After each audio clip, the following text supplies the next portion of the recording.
Hey everybody, welcome to Fierce Fabulous Fridays from Girls Who Print. My name is Deborah Korn. I will be your intergalactic ambassador for this voyage today. And I just want to first remind everybody or inform everybody that October 22nd is Girls Who Print Day 2020. Woo!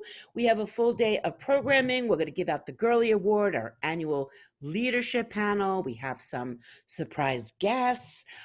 So sign up. Everybody is welcome. It's an open event. It's no cost. Join us. Have some fun. And actually, the day before, October 21st, is International Print Day, which everyone should check out, internationalprintday.org. That's when we all come together on social media and for 24 hours share our love of print with the goal of helping print to trend the planet.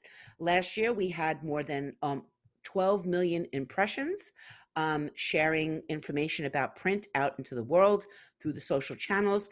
I actually only count stats on Twitter. So Instagram has certainly picked up last year, but please, everybody, go to internationalprintday.org and celebrate. Use the hashtag IPD20 all day on October 21st, and that's all you have to do to participate, no matter what social channel you're on. Easy breezy. Okay, today I want to talk about content for conversions, but this is not going to be a conversation about this is what you need to write if you're writing a blog. This is going to be a conversation about how you create and develop first yourself, your voice, how you develop and create a community around your topics, and then how you serve that community in order to then get something back from them. I'm calling it a conversion, but that could be a lot of things. So I want to start off by telling you a little bit about how I define myself in these situations. So first, I am a community builder. I started a LinkedIn group in 2006, I believe, when LinkedIn first opened groups.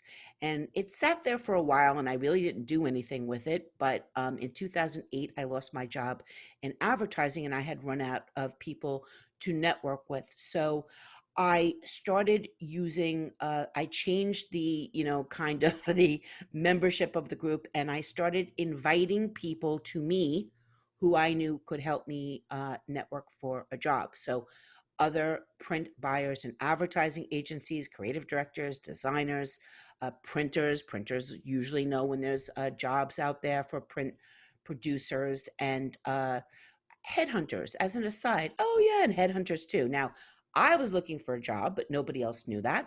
And humans have free will. So they decided to use the group for their own purposes. And things like, does anybody know what this is called? Does anyone know where I can find a resource for this? Can somebody tell me why I don't deserve a reprint on this? That was one of the best conversations I've ever heard, by the way. When there were 500 members in the group, an executive creative director from an advertising agency wrote me an email, which is a monumental feat all by itself, and said that the group was like having 500 colleagues down the hallway. And that's when I knew that I had something happening all around me, but I wasn't sure what it was. I was networking, I was helping people, find resources and things, but there wasn't anything really defined. So I decided to deem myself the intergalactic ambassador to the Printiverse, and I became a community connector.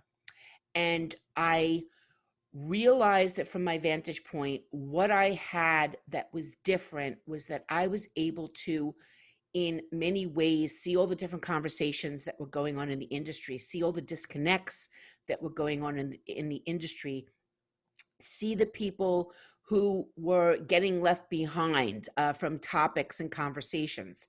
And I was able to bring them together in some manner. Now, in the early days, it was just like, hey, can you write a blog about this thing called inkjet? Nobody knows what it is. Or, I would have bring somebody in to answer a question in the group and things like that.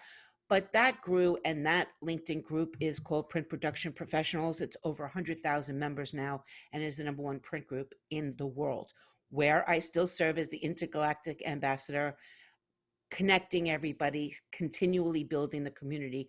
But more important than any of that, I am a community member. I am part of this community.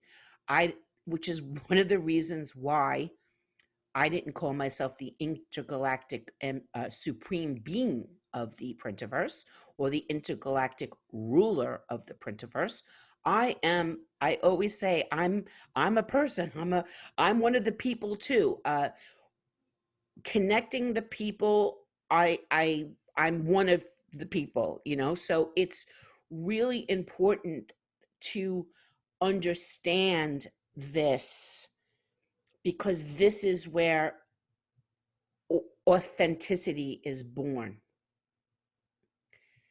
And I'll get into that a little more. So, who are you, right? How do you start figuring this out? And I have a little formula. So we're going to assume that anybody listening to this is trying to achieve some sort of way to communicate people through content in some manner, and you're currently doing that in a professional manner, meaning you're trying to lead this to some sort of business result. So in that sense, I have defined you equals X, and you're one or several of these things at any given time.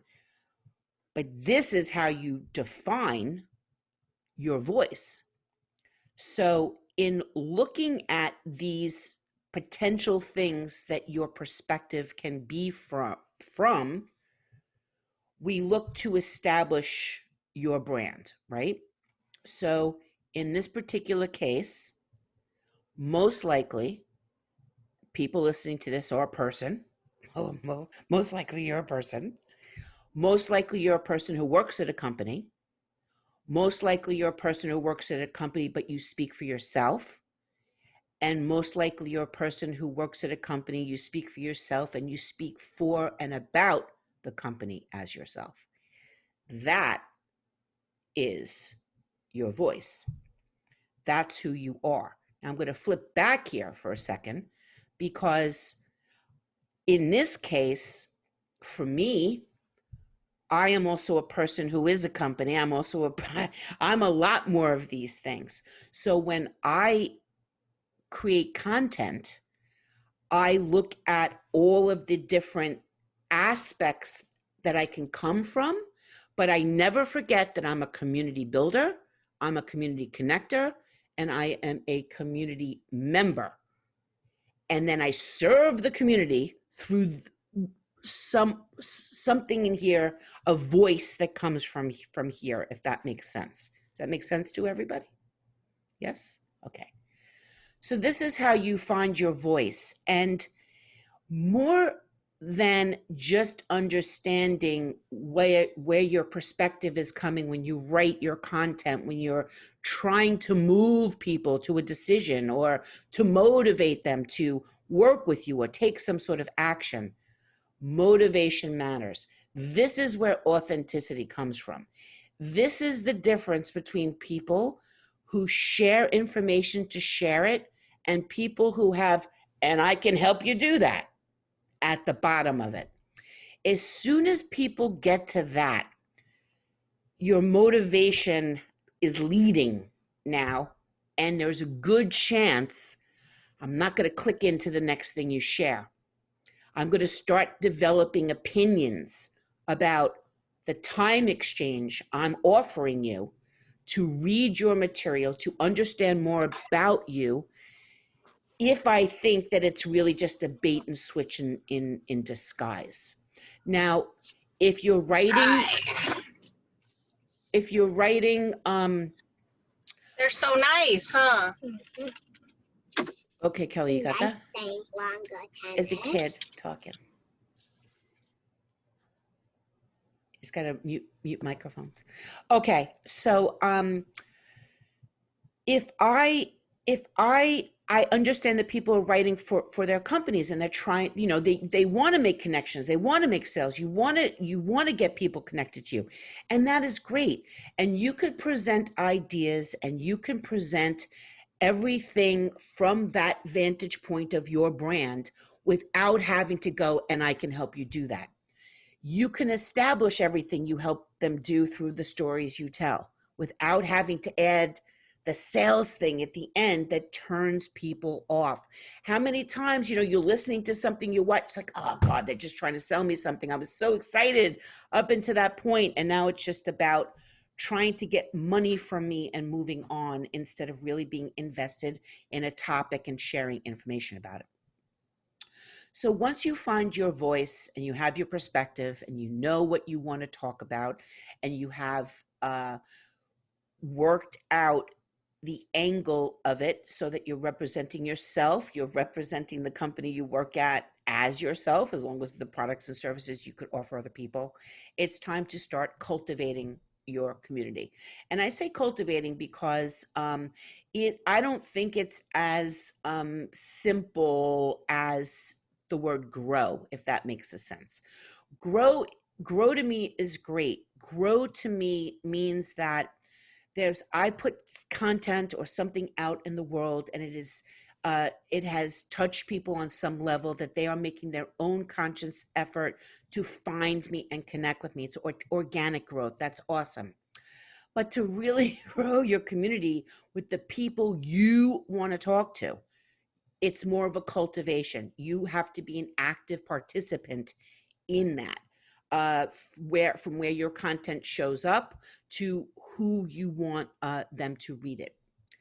So community is a unified body of individuals, and your company can have a community. Your products and services can have a community. Special effects on print can have a community. It does have communities. They're called designers. People who like print to make to help them make money is a community. They're called print customers. So you just have to identify and cultivate the community that you want to talk to. So yes. Okay. So before you go out and do this, there is, well, let me take that back. You can just go out and do it, and you can, throw things out there and see what sticks. I'm not saying that's a bad idea. At this point, it might have been a bad idea last year. This year, not such a bad idea. If you want to try something, just do it. I'm not going to hold that against anybody. But in other situations, before you go out there, I would make a plan and make that plan something you can stick to. So there are, whatever rate and frequency is comfortable for you is the answer to how much content is enough content. Okay. There are people who say you've got to write something once a week, or send out something once a day, or do this or do that. I don't really subscribe to that because consistency is more important to me. So what can your community expect from you? So in an example, I always send my newsletter out on a Tuesday, and it always goes out at 11:30 in the morning. Now, it's just a little tiny thing that people can expect from me. They know once a month on a Tuesday at 11:30 a.m. Eastern time, they're going to get news from the Printiverse in their newsletter. Everybody knows that once a week at Wednesday from 4 to 5 o'clock, they can show up on Twitter and there's a print chat. There's a plan, there's expectations set, and people can count on it. I am there when they're looking for me. I am there in their inbox when they're getting jonesing for some Printspiration for the month. Finding your audience is all about the right place, the right time, and the right channel. And we know this. This is not about us. This is not that, well, we like LinkedIn better than Facebook. Too bad. Not about you. It's about all those damn people who are still on Facebook. And I use Facebook as the example because this is the one I am guilty of. So I can share the don't listen to me thing in this because and give you a reason why you should listen to me. Um I honestly do not pay much attention to my to my Facebook page on for Print Media Center. I do share information there. I don't really interact as much as I should and things of that nature. Consistently, Mr. Google says Facebook is one of the best referring channels to my website. So if I really made a conscious effort and I really targeted and I looked and to see what are those people interacting with on my page, I could develop an entire content strategy around the interaction that just happens on Facebook. So it's really important to look around your channels and see where the people you want to do business with are hanging around and then hang around with them. As you're growing your audience, you obviously want to connect to the people that are in these places. Now, an example of that is you might have be a printer who offers a great direct mail service, and maybe you're in the direct mail group on LinkedIn, which is great, but more than likely you're preaching to the choir in that group. Why not join a meeting planners group or join a hotel marketing group or something like that if they let you in? But if they do, that's when you can start connecting to people that you actually want to talk about. And that is also why motivation comes into play here. If I am cultivating this community of people I want to engage with and people who I want to do business with me, I want to talk about their problems, not mine. I want to talk about how I believe I can help them, not about all the great things I can do. There's a real big difference between those two things. And start connecting with these people. The wonderful thing about social media, except, on LinkedIn, of course, is that if I follow somebody on Twitter or I connect with them on Facebook or I follow them on Instagram, they don't have to follow me back. Although I think on Instagram they do follow you back. But they don't have to follow you back. So think of it more like a handshake. You're extending your hand for a handshake. And if they accept it and connect with you and follow back and all of that, you're on your way to growing and cultivating a community that you can deliver specific content to that helps you grow your business. Any questions, comments before I go on? Anything? Yes, Kelly. This is going to go a little out of order, so I apologize. But back to what you were saying earlier about not being so I, me, my, and this is how, and tacking that, and this is how I can help you do that at the end of your content. How do we help people change their minds on the effectiveness of that? I mean, it's you saying it doesn't land well, but do you have any other advice for how to get this through to people that I, me, my, I can help you do it it's turning people off? Like, yeah, I guess that's part of. It's the only example I give all the time is project yourself into other project yourself. Yeah. And that is literally how I function. And what I mean by that is, and then there's always the party example, which I do think is a good example. You walk into a party, you don't walk right up to somebody and say, hey, buy a car for me. And that is exactly what you're doing. Is if the first time I meet you, I'm reading something about you and it's all about you trying to sell me something. I'm uncomfortable. that's not what I asked for, but if you think of it differently, like you walk into a party, you see somebody, maybe you know them, maybe you didn't, you just like, hey, give a little wave, you just acknowledge, and you walk on by. Maybe you see them an hour later and you're like, you look really familiar to me. Do you know this person? Do you know that person? Yes, we have something in common. And now we can start talking about that event we both went to, or that thing we saw, or that concert, or that funny thing that happened in high school, whatever it may be.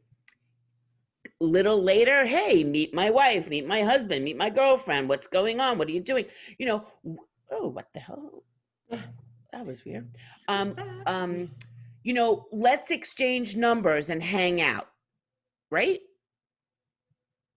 It's just a longer tail, and I understand why printers don't want to be involved in it, or people who sell anything don't want to be involved in that. But this is about cultivation.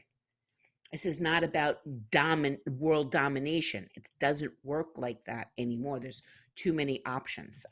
Did that answer the question? Yeah, it did. And since you brought up cultivation, I mean, I'm taking notes on what you're saying, and, trying to really crystallize what is the difference between growing a community and cultivating a community. What I wrote down was that cultivation is feeding, right? You really do have to feed. So we look at it as like information, like I'm putting all of this into it, hoping that something will grow. But what I think of it as a metric, like to say that your only goal is to grow is meaning you just want it to get bigger. You just want quality, you're not, quantity. Right. Yeah, I think of cultivation more as a strategy. There's strategy behind it. Who do I want in my audience?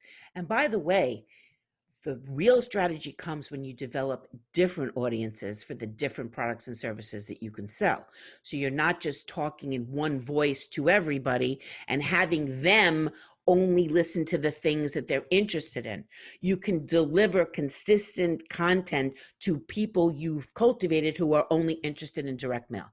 You can develop an audience of content for people who only do large applications, only ever want to talk about wide format. You can throw some discovery stuff in there every once in a while, tell an anecdote about someone who used wide format, then they made a direct mail campaign about it, and look at the results that happened. So you can start introducing things, but it's a strategy to me.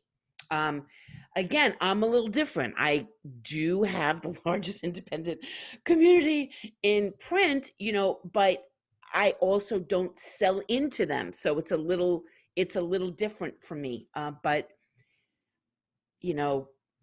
I've, as Lizzo says, the proof's in the pudding right here, So, okay. So, are we good? Can I move on? Okay. So last thing, grow your community by connecting to the people that you want to have conversations with. And by the way, sometimes I cultivate people I want to have future conversations with, but I'm not ready to have that conversation yet. But I start developing an audience group that I know is going to end up being relevant for me. For example, we just had a print chat on Wednesday where I came up with this crazy idea that we should think about targeting office management buildings, like for like 20-story buildings, and come up with packages and say, every floor is going to need safety graphics. Every lobby needs this. The elevators need this. Here's a package that has everything you could possibly need. And building management companies, by the way, they don't just manage one building. If you ever walk around Manhattan, it's the same building management companies over and over and over again. So right now I would be collecting office management, building management companies, and realizing that eventually people are going to be back in offices, and let me be the person who can reach them at the time I'm ready to say, let's start talking about these packages I have. We can come up with, based upon how many floors you have, how many bathrooms are in there, we figure it all out, and then we just keep adjusting for the 50, 70, 100 buildings you're managing in the city, in the state, in the region, whatever it might be. These building management companies don't just manage one building. They're ripe for talking to at the moment. At least I think so. Okay, where's my mouse? There it is. Okay, so formulating a strategy. So if you look at, let me use this building management company strategy for a moment, okay? So who do I know in my community that can help me reach where these people are? How, once I get one person, one building management person, how do I get them to help me get more of their friends in my community? And I call this finding help. Now, if I am serving those one or two people that I've building management people that I've randomly got to connect with me somehow. I've either infiltrated one of their webinars, or I joined one of their LinkedIn groups, or who knows, I followed them on social media. I started sharing the information, and now they are connected with me. Strategically, I would start pumping out content about office buildings, COVID graphics, things like that, so they start sharing with their community. And that's how you get in with these niche, I can never say that word, groups, and they can help you cultivate the community. Very important, again, when you're speaking to those people, speaking to these groups, speaking to these communities that you're cultivating, that you're always authentic, you're always honest, because without trust, there is no community.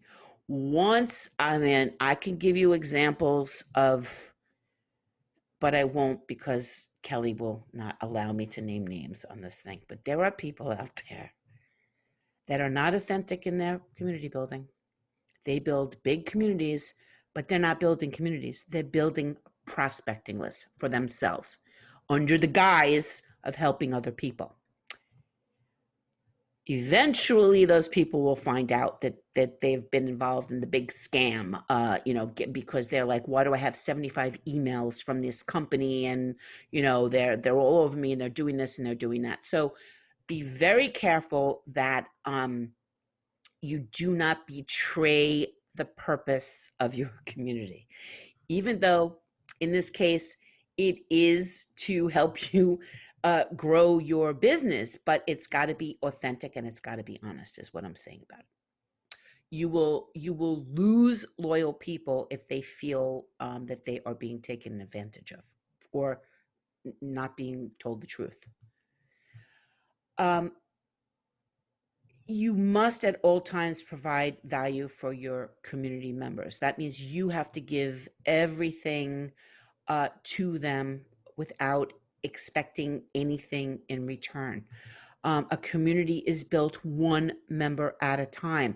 There is, I've spoken at events, and I've had people, raise their hand and be like, yeah, I don't get this social media thing at all. We opened up a Twitter account, we went on there, we shared some information, and yet nothing happened. And I was like, oh, well, how many people are you connected to? None. I was like, well, that's the problem. You can't just go out there and broadcast. You have to have someone to talk to. Now, when you're first starting off, you start off by creating topics, again, of the people that you want to attract, and accept them connecting with you one at a time. If nobody connected with you or reached out to you, in droves, but 5 people did, those 5 people are all you care about. That's all that matters. They have now made an investment in you. Make an investment back in them by giving them information that they need to help them with their business, that also helps you generate some business. consistency is really important. I think that one of the reasons why I am, if I dare can say, successful as I have been with this is because I am present. People can find me. I mean, even when I was traveling the world for events, you could go on that thing called the internet and find me somewhere. As a matter of fact, in Europe, they call me Deborah from the internet. It's all about people understanding that you are there for them. You are there to provide information that they need to succeed. And if you can be part of that success, that's great. But if not, you're still with them because they are in your community.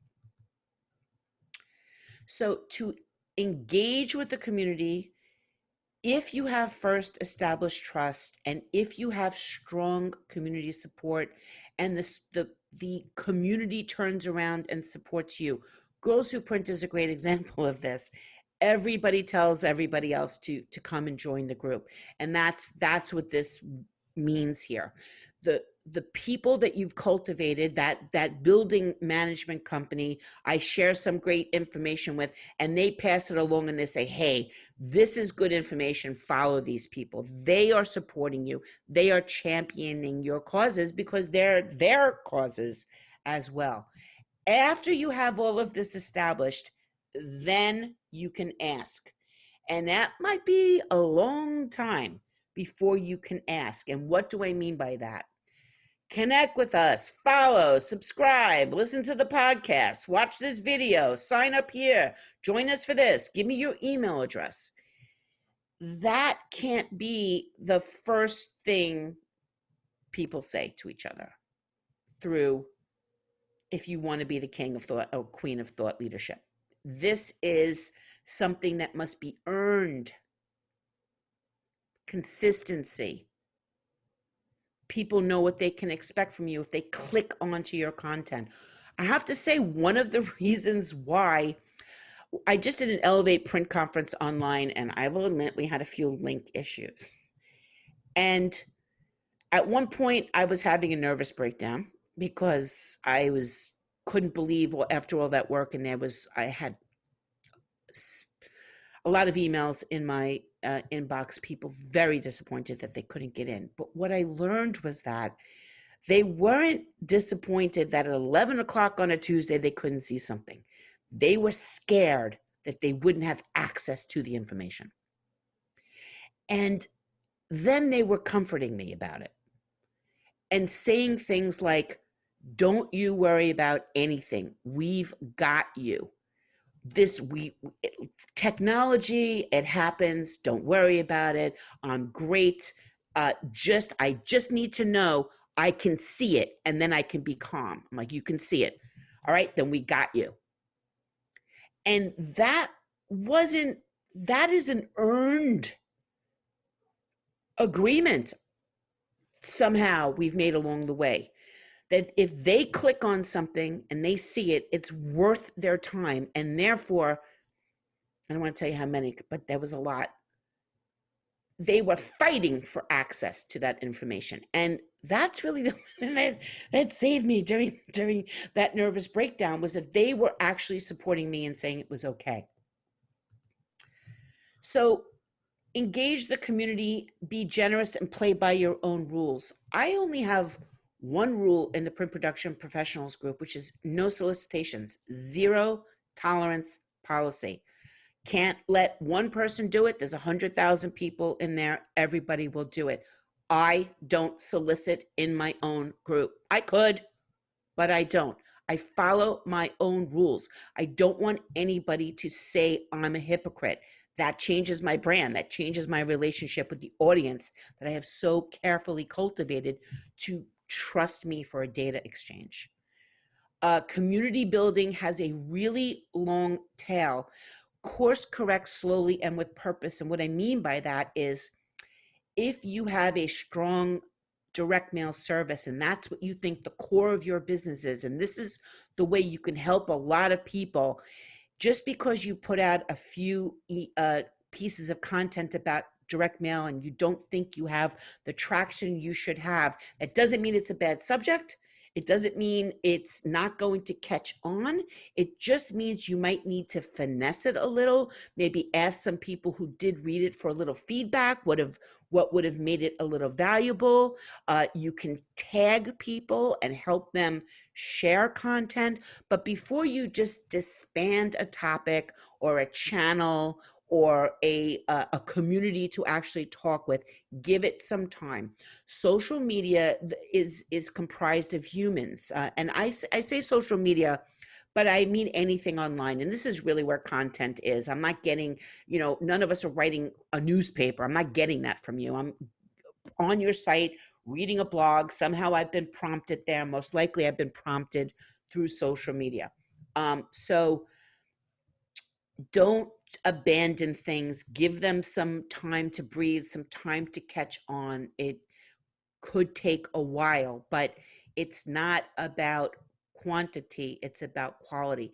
If 5 people are engaging with you on your direct mail topic, that's 5 potential people you can work with, which is better than abandoning the topic and then they go somewhere else for that information.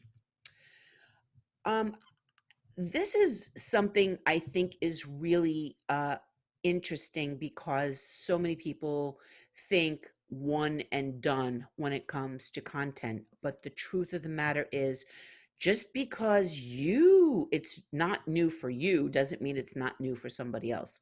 And inkjet technology is a perfect example for that. When it first came out, all the manufacturers were just like vomited inkjet information out in the world, and it was like, this new technology and everybody should use it. And everybody had their messaging cycles and they grabbed some people in their sales funnel and they move forward. Like 3 months later, people are like, what the hell's inkjet? I never heard of this before. But everybody else was ahead on the messaging. So there was a real opportunity to start repurposing content, coming back and, saying, hey, if you're not up to this, we've got Inkjet 101.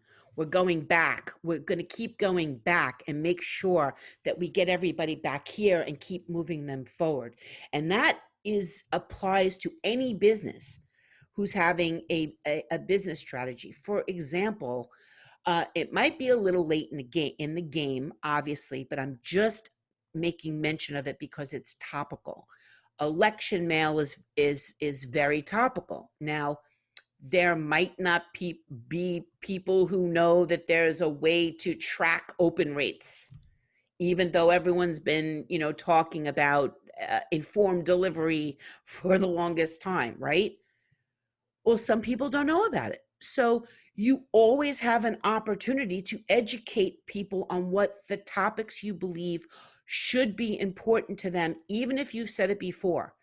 Everybody hasn't heard it before. The people who have heard it before do not need to click on that information, but I would say repurpose it. Don't just go back and, you can, of course, just go back and reshare an older piece of content. There's nothing wrong with that. You should share it multiple times. But if you repurpose it a little, if you fluff it up a little, Mr. Google likes that better, and you've got fresh content, adding one little spin to it is a reason why somebody else might click in to read it. Amplify. Share your business story. Share your personal story. Share your story. Share your partner and customer stories when it comes to content development. Tell your partner and customer stories. Now, the difference here is sharing your story is actually you sharing your story. Sharing your partner and customer stories is, they wrote a piece of content or they wrote something and you're resharing it for them. You're passing it along. And telling your partner and customer stories would be, case studies and things of that nature in your voice, from your branding. Remember, I'm a person who works at a company, and this is how I speak about it, because this is the perspective my audience expects from me. And at the end of this is going to relate to how this can help them do business. And hey, if I can be involved in that, great, but that's something they're going to have to figure out by themselves. Share and add to aligned industry information. The analysts are constantly putting out information about print markets and technologies and the reasons why you should be involved. Pass that along to all the customers and all the people in your audience and say, hey, this gives credibility to what we've been talking about for the last 3 months. And I say we've been talking about because I'm assuming everybody's engaged in this content. Share information about and from aligned industry events. Granted, they're virtual now, but they still have hashtags. They still have the ability to share out, create content about something you've learned from something at that event, which of course is related what you can do, but is focused on how it can help the people that you want to do business with. Does that make sense? Okay. React and respond to aligned industry information. People are 93% of consumers right now at this moment are pulling out catalogs and saving them in their house for up to 20 days. That's some interesting information to share with people. Like, wow, everybody out there, look at this. What could you do with knowing this information? What can we make together? What can you make? How can you get your information purposed into this form? If it's going to sit in someone's house, then screw the direct mail campaign. Let's make a little magazine. Let's look at, I saw this information. I'm translating it to this because I believe it's an opportunity for you. Have a great day. Obviously, you can help them do it. Obviously, you had the idea.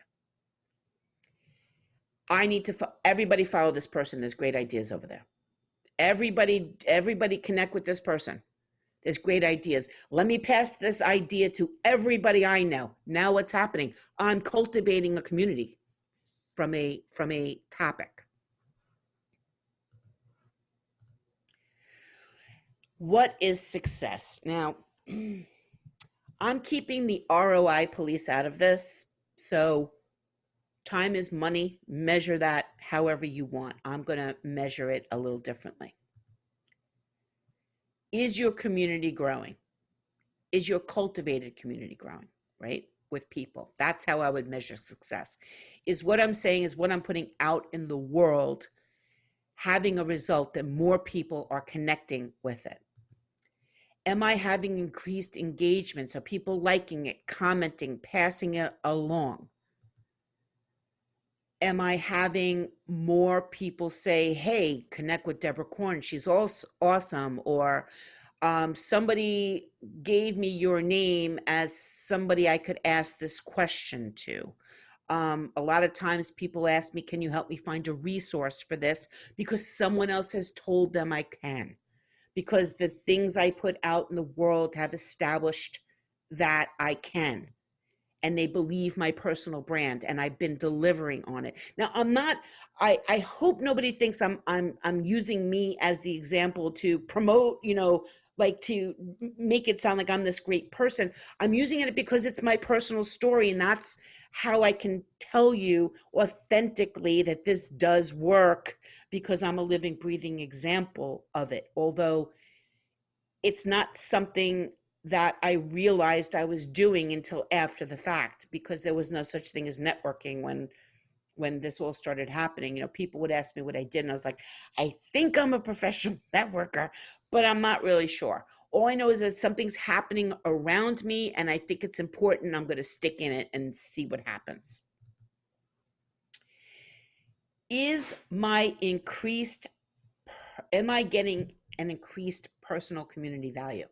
Are more people asking me to speak at events? Are more people asking me questions? Are more people, saying, we consider you a thought leader and we want you to write for our publication or do something like that? is what I'm sharing in the world increasing my value in the overall print community, in the community that I'm cultivating? When you're measuring results, what type of shares, what type of content you're putting out there? And when I say shares, again, I'm assuming the content is packed in some way that you're sharing it on social media and bringing people back to wherever they might read it, whether it's a LinkedIn blog, whether it's a Facebook page that you have content on, whether it's your website, it doesn't matter. You got to get people there somehow. A newsletter, it could be anything. So what type of shares or what type of messages are getting the most traction? Just like prospecting, that's good data to know. So you can start putting out more information that fits within those shares, and like you think of it as low-hanging fruit for engagement. And what topics get the most engagement? You know, videos get a lot of engagement. Shares on LinkedIn that don't have links in the actual post, but maybe a link to your website in the comments get more engagement. There's a little tip for you. Or do you get more engagement when you just give people pure inspiration, or when you give them data? Do you get more? I can tell you, here's another personal example. I can tell you that blog titles are really, really important. And I have learned that my most engaged posts are the ones that people understand exactly what they're getting when they click on it. For example, 5 ways to increase your prospecting luck. Anybody clicking on that is going to know exactly what they're getting versus the blue sky of the blue sky of the e-commerce economy. It's like, maybe I have time for that, maybe I don't. Maybe if I'm curious, I'll click on it, but I'm going to click on 5 ways to make money because I know I can hang on for 5 things. 15, 20 ways, now I've got to start thinking about, what meeting am I canceling to read this blog? So keep that in mind too. What is the community missing? There's plenty of people talking about the same subjects. What can you talk about within these communities that you want to help people make a decision on working with you about that nobody else is talking about? How can you become that shiny object in a sea of everybody talking about direct mail? What can you add to the conversation that makes you worth being passed along to the next person who would be interested in all of that? And then, of course, what else have you learned?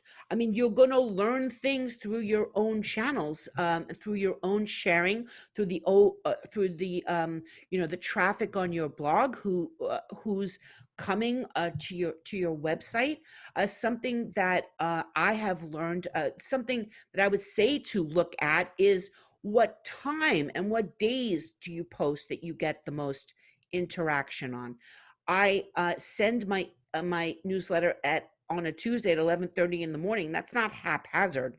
That was some research that was done into it. I know when there's something that I feel is important, I share it between 11 and 1 p.m. Eastern time. So what you can learn a myriad of things from looking at the engagements, the shares, the comments, and you can I don't want to say reproduce, but you can use that as a strategy for moving forward. So that's all for my presentation. I wanted to remind everybody that Girls Who Print Day is on October 22nd, and you can find all the information on girlswhoprint.net. We have a lovely schedule. The event, of course, is free. We've got, I don't even know, there's like 45 industry partners up there now. It is incredible the amount of people that are supporting Girls Who Print this year. So thank you, everybody. And until next time, share long and prosper. So I'm going to stop sharing my screen. And if anybody wants to continue a conversation, have any questions, please feel free to have an open discussion.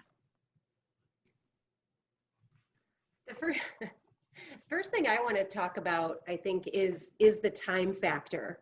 And I think it can't be understated that you've been cultivating this community for 14 years. No, but 10, 11. Well, I thought you said 2007 is when you started the group. When I lost my job, but Okay. I didn't know. I was sorry. Okay. So 10. I've had Print Media Center since 2011. Okay, so it's just important, I think, for everybody out there to realize that, I mean, you did hint at this, that you can't just like make one post and expect that your, engagement's going to go up 300%, but it really is. I mean, I've been at this a decade too, and it's, you're kind of clawing for every follower and everybody that you can have a conversation with, but it really does take time. So I think that's important to remember. I mean, cultivation alone is a word to me that I use specifically because it's not something that just happens. Right. You have to, it's a strategy. You have to plan it. You have to be consistent. You have to keep doing it to keep cultivating. Anybody else? Emily is very quiet. Yes, Jan? You talked about 93% of people are hanging on to catalogs. Where did you get that information? I'd love to share that. It might have been 92 or 93. The USPS had a survey out. Okay. They've been doing, the United States Post Office has been doing surveys about, things like this. Okay. So it was on the internet, but I shared it during a print chat recently, but I got it from the USPS survey. Emily? Nothing? Carol? Nothing? Anything? I'm so sorry for joining so late, but I had family delay. That's okay. But I did want to stress one thing that you mentioned, Deborah, that quality over quantity, you're in it for the long is very important. If people look at your friend list and it's full of people without job titles, just pictures, they know that you haven't curated, a quality following. I think it's really important. I couldn't agree more. I'm in a bit of a different situation because, again, I was in the ground floor of this, just happened to have been. So and I also have a global audience, and it's not based upon targeting.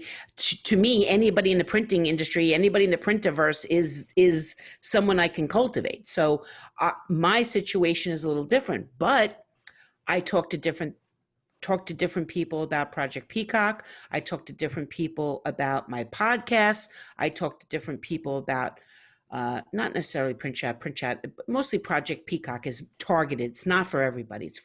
I'm looking to talk to the brands and the buyers on that. So I've cultivated a different audience, which I keep locked away from everybody else, and I speak to them in a different manner. And most of the time, no one sees me speaking to them unless I'm working with the Advertising Production Club of New York.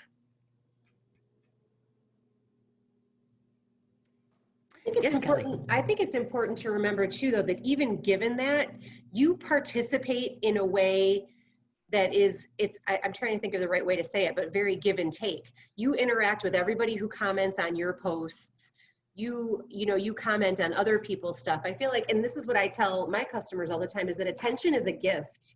You paying attention to what others are doing, liking their stuff, commenting on their stuff is really a gift. I still, like, when I put up a video or I put up a post and people take the time to comment, it's actually very flattering. Mm-hmm. And it really does make me feel like I'm having this is the 2020 conversation. Yeah. So, that's another thing. And because I think that it seems to me that a lot of people are still having a really hard time figuring out what they should share. I'm seeing it with some of my customers when I'm looking at their LinkedIn pages. I'm like, I'm not sure that you're really thinking about your audience. They're posting stuff that's relevant to printers, but not mm-hmm. to their customers. And I'm trying to find gentle ways to help them recognize that. That like this article you just posted, your customers don't want to know that, No. And so it really is important that people understand. Why is a printer posting stuff that other printers care about? This is just it, because, as you talked about, like you talked about the continuum of being comfortable in all of this. There are people that are just now getting started. They're just today learning how to make a post, and I Okay, respect them for that, okay, but all right, I'll stop laughing at them then. Fine. But yeah, I mean, by the way, there is a place to cultivate a community of other printers who want to geek out about print. Just think about automotive people that they all hang out and talk about car parts. There's an opportunity to cultivate a group, and all they want to do is talk about speeds and feeds of presses. Fantastic. And maybe that community can cultivate into business partnerships. Oh, I don't have a web press. You have a web press.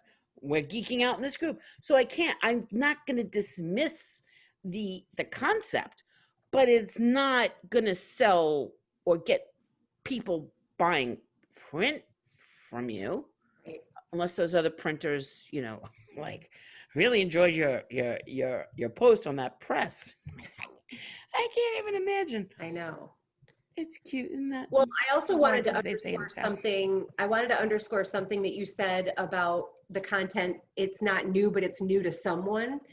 Emily and I were just having a conversation a couple days ago, and I'm jealous. I know.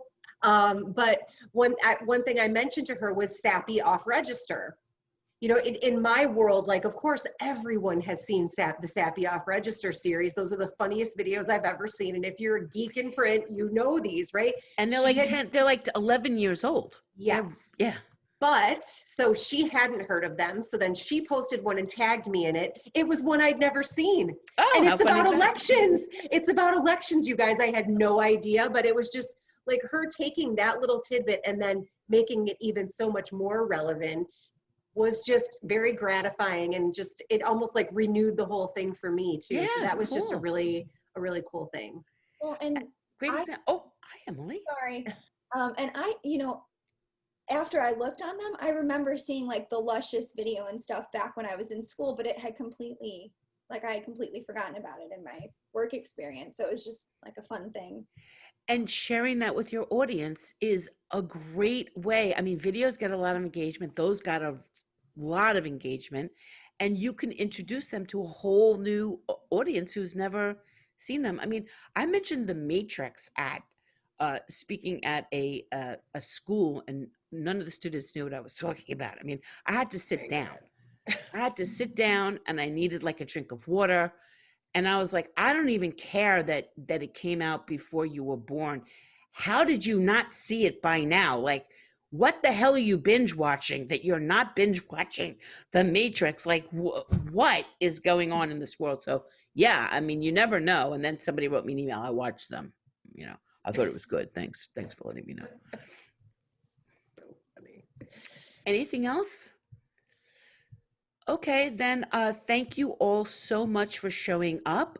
Next week we have Pat McGrew, who's actually going to do a presentation about finding a way to profit, which is about caressing and assessing your revenue making options. And we have some more sessions coming up, obviously, this month. And so you can learn everything at girlswhoprint.net.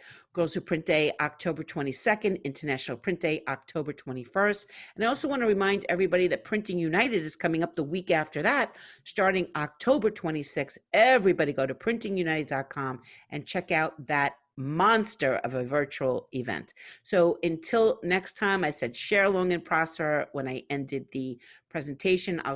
I will say print long and prosper now. And thank you so much, everybody. Thank you.